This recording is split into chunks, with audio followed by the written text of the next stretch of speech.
so very much. I can't tell you how heartwarming it is to look out and see all of you here, and really and truly this is a victory for everybody here, everybody who has helped so much. I want to thank, first of all, my husband, John O'Connor, who has...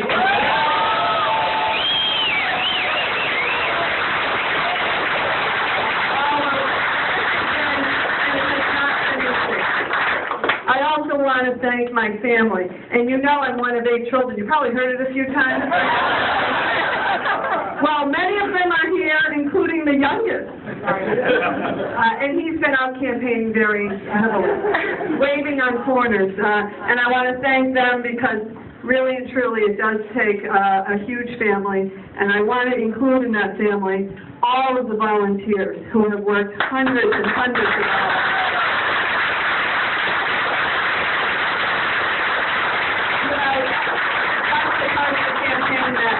People don't realize how much work, people coming in, making phone calls, doing door-to-door drops. It has been countless hours, and I deeply appreciate all the help all of you have given. And really and truly, I can't thank you enough because it does mean the world to me. I also want to thank and single out my very young campaign manager who did a fantastic job.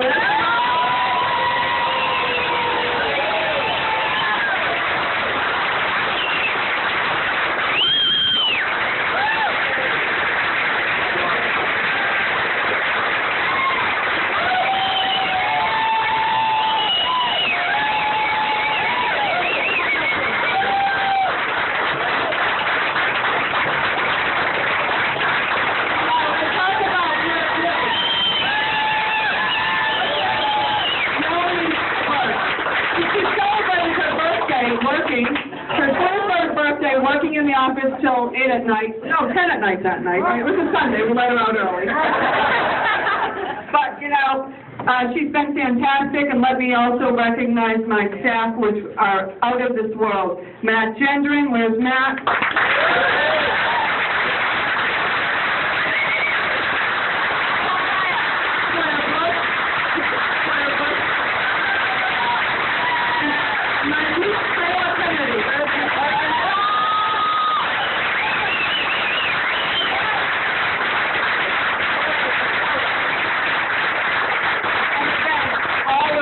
Because this is just wonderful. Let me just say, I stand here tonight, the Democratic nominee for Senate, because of your hard work and because you believed in me, and I am eternally grateful to each and every one of you. This has been a spirited race and certainly profitable for the post office. I look forward to the general election.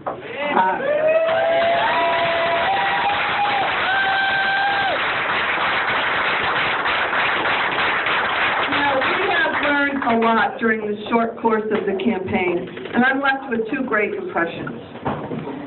It's no surprise that the voters are worried about the economy, about getting a job, about keeping their jobs, but they have over and over, going door to door, day after day. What I am impressed with is how deep this concern is. And every day that I've been out on the trail, I am reminded how serious the issues are that we're facing. The voters are concerned about health care. How are they going to afford it? They're concerned about how to juggle kids in college.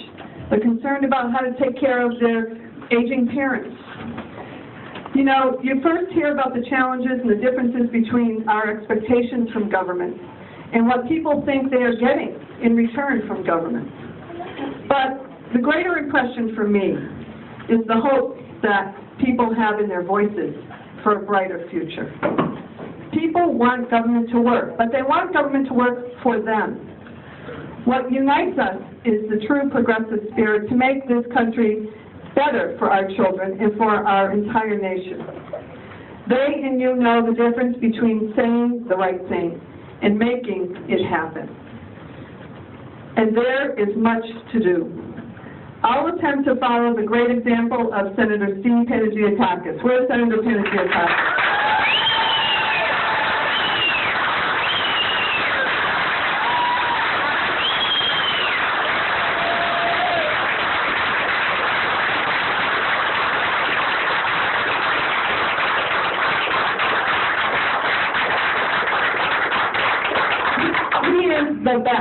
and we will miss him, and I will ask myself at every vote, what would Pange do? Not every vote.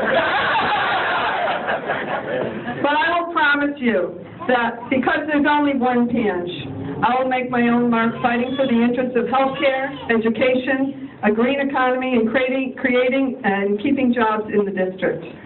While Massachusetts set an example in 2006 by offering all residents health insurance, much is left to be done, and I'll work to streamline this success for physicians and control costs for families and companies.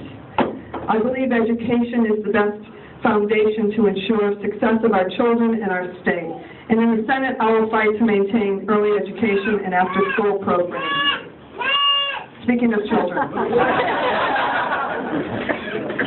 Despite a tough economy, we cannot risk cutting these essential programs.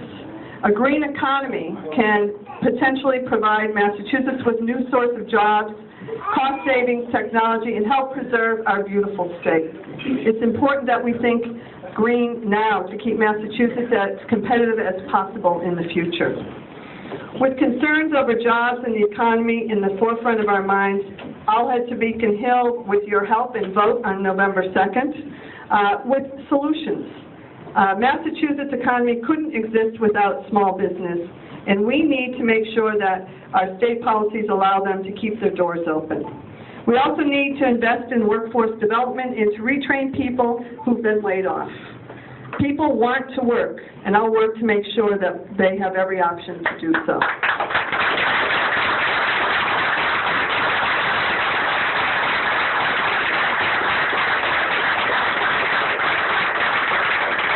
You know, this is a very perilous time that we're in, one that requires our industry as well as our leadership. It requires a clear head and a voice of reason. I know, believe me, I know that I will be only one voice down there, but I will be your voice, and it will be heard, just as it was when Senator Panagiotakis represented us for 14 years in the state Senate.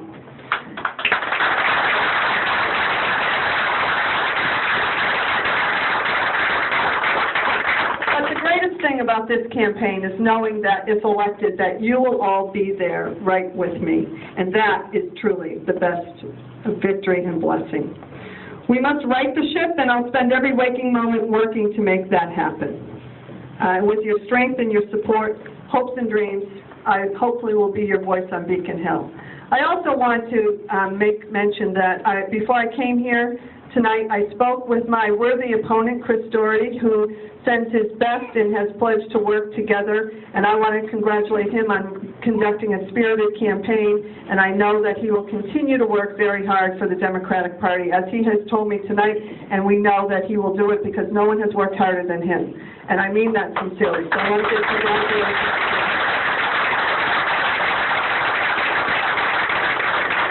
So, you know, together, November 2nd is right around the corner.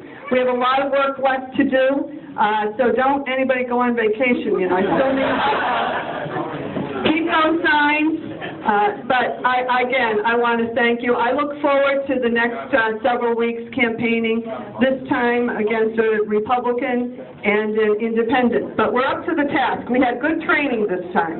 We got our sea legs, and so with your help and your support, and again your vote, we'll make certain that November 2nd is a day of victory as well, and then get to work on Beacon Hill. So thank you so much.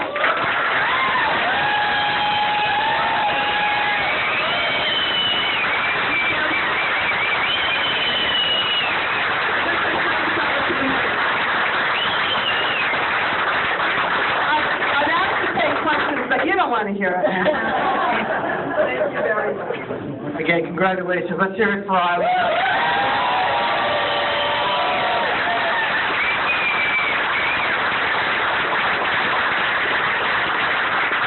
I'm going to ask if Senator Panagiotakis would like to come forward and say a few words. He's done such a wonderful job for us.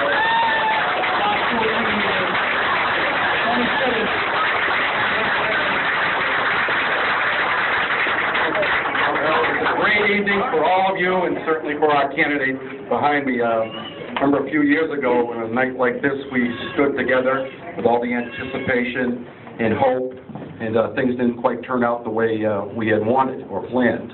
And I remember hugging Eileen on that night and saying, don't get discouraged.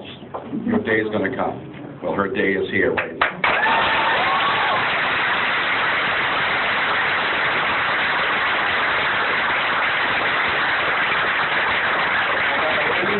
This campaign was not about a coronation.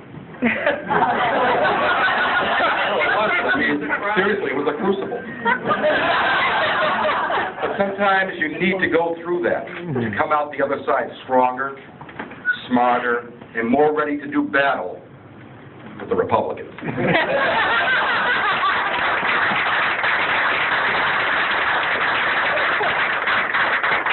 Tonight, I'm passing the Democratic nomination for State Senate for the First Middlesex District to Eileen Donoghue.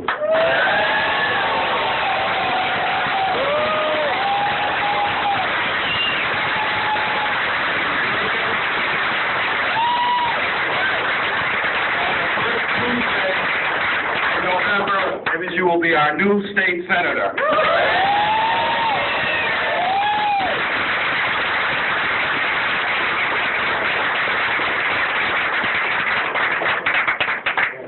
Then we have a revenge. Again, ladies and gentlemen, thank you all very, very much for your support of Eileen. I know a number of us this morning, we started about 6 o'clock delivering flyers all over the city, all over Westford, all over the towns, and we deserve this party tonight. We did believe in Eileen, we worked hard, and again, as Senator Peter Giataka said, it was tough, but we came out the other side stronger for it. And come November, we're going to be back here celebrating with Eileen Donoghue as our next state senator.